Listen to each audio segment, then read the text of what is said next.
This picture-perfect family was stalked by their photo clerk.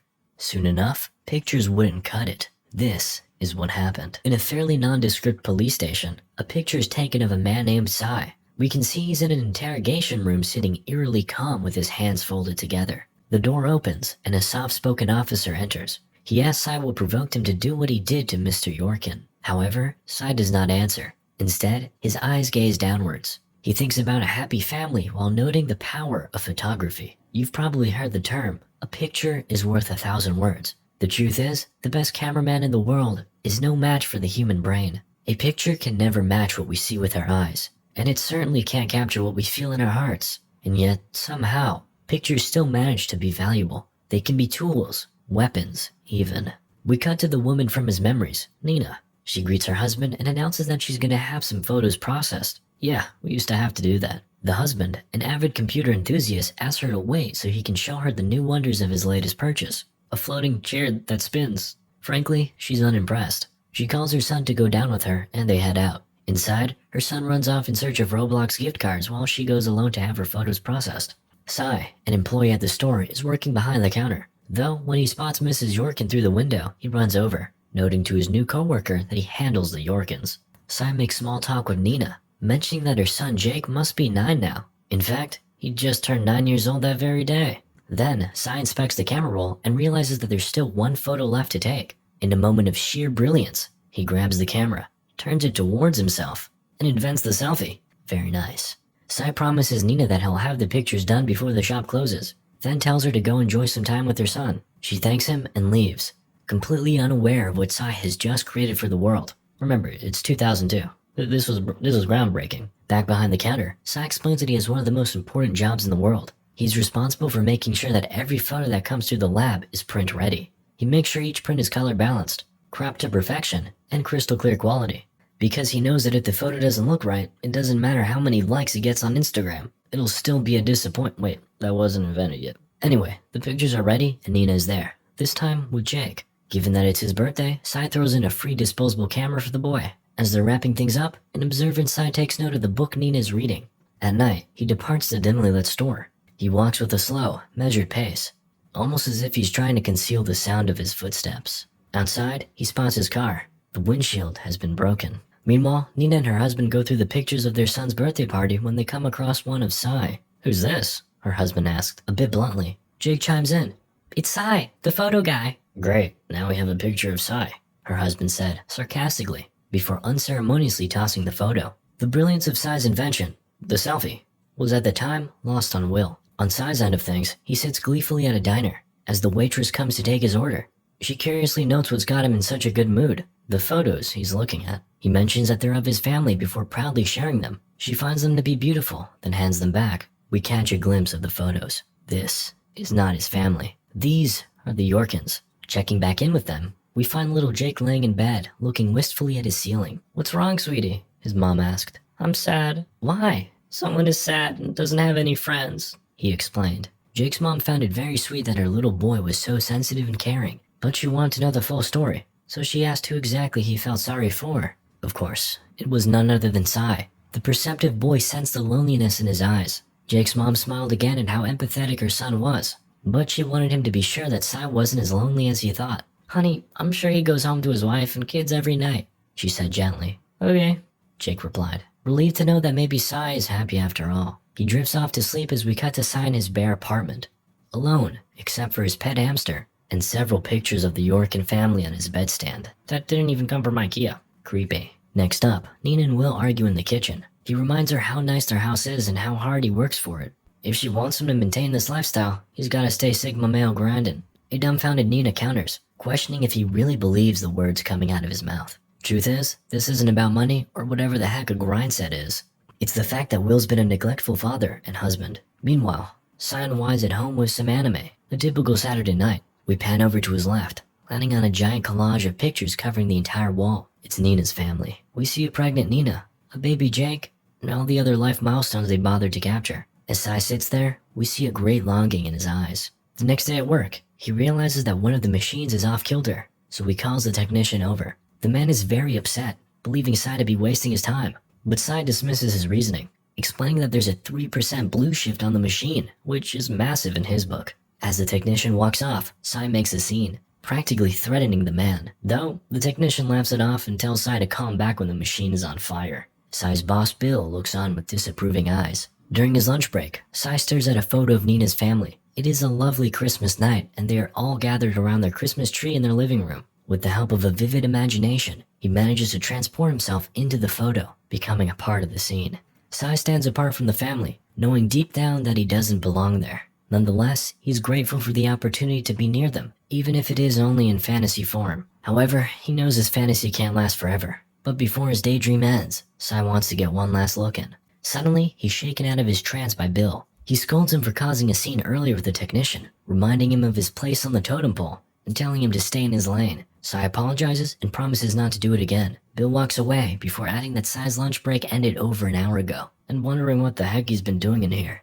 Back to work, Sai walks down an aisle. A customer calls for help. Sai turns around and his heart skips a beat. It's Will, Nina's husband. Sai had of course seen his face in pictures a million times, but this was the first time seeing him in the flesh. Will asks a tech-related question about one of the products, but Sai wasn't equipped for the task. So he called for assistance over the phone, then tried to make small talk while they waited. You're a very lucky man. Will turns his head slowly to face Sai.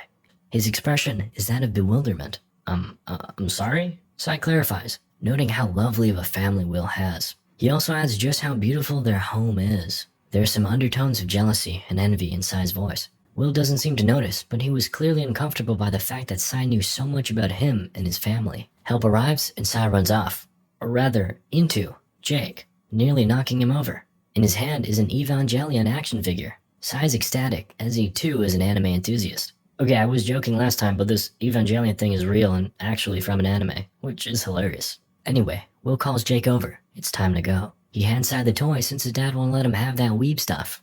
After work, Sai enjoys a book at his favorite diner. In fact, it's the very book he spotted in Nina's bag earlier. Later, at an outdoor market, Sai happens upon a vendor selling vintage photos. He glances at the photos and immediately becomes fixated on one particular image, that of a beautiful woman. Perhaps she reminds him of Nina. To finish off the evening, Sai takes a nice drive over to Nina's house, parking his car just outside. Then, the unthinkable happens. He enters the empty home, taking in all the sights and smells. He stops at the fridge and finds lovely family photos, ones he's probably already obsessed over a million times over. However, he also spots the selfie he took. A smile paints over him. Then, he takes a loving dump in the toilet. Nice.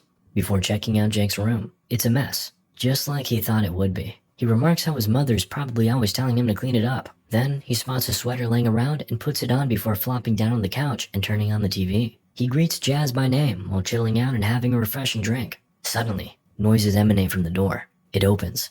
The family is home. That's a cool door, by the way. They close in on Sai. He's got no time to hide and instead just sits there, frozen, like a deer in headlights. The tension reaches a fever's pitch, and that's when they spot him. Hey, Sai!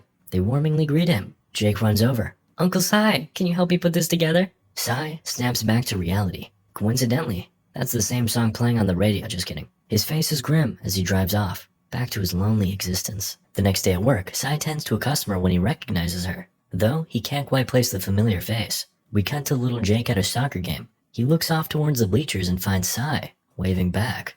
Oddly, he's the only one there. As Jake walks over, his coach calls back, making sure everything is alright, considering he's never seen this old man before. Sai says he was walking home from work, and happened to spot him. The pair walk off. Sai recounts his bleak childhood. He was one of the fat kids, and as such, seldom touched grass. He was also bullied a lot. Sad. Sai tries to give Jake a toy, the Evangelion figure. Jake declines. Sadly, his parents won't let him walk in the door alive holding that. And I gotta respect that. That show was whack. Back at the mall, Sai spots Nina from afar at the food court. She's on the phone, seemingly deep in conversation. He strides over, determined to make her his standout memory of the day. She pauses her call as he nears. He makes eye contact, trying to pull off an awkward smile that won't reveal how nervous he actually is. Her eyes flicker with recognition when she sees him, and she looks down, as if to say, not right now. She continues her phone call, a conversation about her marriage troubles by the sound of it. Sai makes himself comfortable near her table and listens in on what little he can hear of their conversation.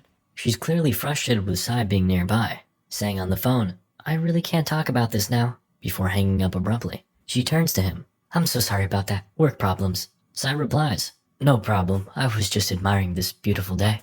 Nina smiles politely and the pair chit-chat. She mentions how thoughtful Jake is and how he really adores Sai. This warms his heart and he responds that he often feels like he's Uncle Sai. Then she asks if he has a family of his own. Nope, not even a wife. Girlfriend? Not that either. But he does have a mom. Sai whips out a photo of her. But it isn't her, is it? It's the vintage photo he purchased earlier. Nina has to get going now. As she gets up, Sai whips out the Deepak Chopra book he's reading. Well, I'll be. What a coincidence. They bond over their shared love of literature and philosophy. Sai recites some passages, with Nina remarking that she didn't realize he was such a deep thinker. Of course, we know the real reason he has this book. We cut to Sai wearing a creepy hazardous suit, filling something into a machine. His boss Bill watches him on the camera before calling him to his office. Once Sai arrives, Bill tells him that there's been some issue in the photo department. Unaccounted for photos have been turning up. Sai claims ignorance and gives many excuses as to why this could be happening, but Bill knows better. He's already checked around and all roads point to Sai. Frankly, he doesn't care what exactly Sai's been up to, but this, in combination with his extra long lunch breaks, making a scene the other day, it's all just too much. Bill fires him on the spot. Sai lashes out with a rageful fervor. But what's done is done. He has 1 week left. During his moment of weakness, Nina and Jake stop by to process more photos. Sai handles their order as usual, though he's not his usual self. He's quiet and withdrawn. Nina asks if he's okay, but he just smiles unconvincingly, hiding the true pain that lies beneath. After, and in the back, he collapses on the floor, clutching a picture of the family. He cries his eyes out before running home and doing the same. This time, he notices something peculiar in one of the photos. He takes out a magnifying glass and zooms in on a particular face. Oh my god. He rushes back to the store and searches for Maya's file, the woman he recognized but couldn't place. During his inspection, he finds the unthinkable. Will. With Maya. How could he? The next day, Sai bids his coworker farewell for the last time. While walking down an aisle, something catches his eye. He shifts himself into reverse and examines a giant hunting knife. Talk about an employee discount. Sai sits in his car waiting for Nina to pick up her pictures. Then he follows her on the road. Suddenly, her car swerves, nearly crashing. Sai pauses and waits. We cut to inside the car. Nina has uncovered the pictures of Maya, planted by Sai, of course. She's distraught, and Jake is, I don't know, he's kinda chilling. Nina and her son continue home with Sai following suit. He waits outside their house, camera in hand, hoping to capture a confrontation, but it never comes. Seemingly, Sai is more angry than she is. He dashes home, and that night has horrifying nightmares. Oh look, there's our thumbnail. He awakens and stares at the Evangelion figure. It calls to him. The fallen angel holds a blade, just like his very own. It's time to take action. The next day, Sai takes pictures outside a home while describing the origin of the word snapshot. Apparently, it originated as a hunting term with regards to birds. He takes the pictures to the store to get processed, but is immediately halted by Bill, who wishes him to stay away. Given that Sai personally calibrated this store's photo machine to perfection, he's adamant about doing his pictures here. Bill permits it, just this once, something he'll soon regret. Shortly after Sai is done, Derek enters Bill's office. You're gonna want to take a look at these. Bill has a look. He sees pictures of his daughter. Pictures taken by Sai. His face goes white. The police are called in and question Bill before assuring him an APB has been put out. The clock is now ticking for Sai, who's at Will's workplace, watching, waiting. He sees him get in a car with Maya, then follows. Meanwhile, the police enter Sai's apartment, guns drawn. They look for him, but instead find his collection. The giant collage now features a peculiar new distinction. The husband has been scratched out of every photo. Back to Sai, he follows Will and Maya to a hotel. He calls them posing as room service. He's able to get their room number by guessing the wrong number and having them correct him. Big brain time. This gives him the opportunity to call the real room service and cancel any deliveries to their room. Sai then gets a room adjacent to Will and Maya's. He goes to their door and knocks. When they tell him to leave it out there, he claims that it needs to be signed. Then, Maya approaches the door. Sai listens out for her footsteps, then violently slams the door open, smacking her face in the process. He pulls out his big hunting knife and begins issuing commands. He proceeds to take humiliating photos of them. After the ordeal, he goes back to his room and lies perfectly still, expressionless even, in bed. The cops arrive at the hotel in an effort to get to the bottom of things. My god, is that Agent Coulson? They make it to Sai's room, but he's gone. He's on the run. He evades capture as Agent Coulson checks in on Will's room. Fortunately, both him and Maya are fine. The same can't be said for Sai, who's finally reached his end. We revisit the scene from the beginning. Sai being interrogated. He explains his motives.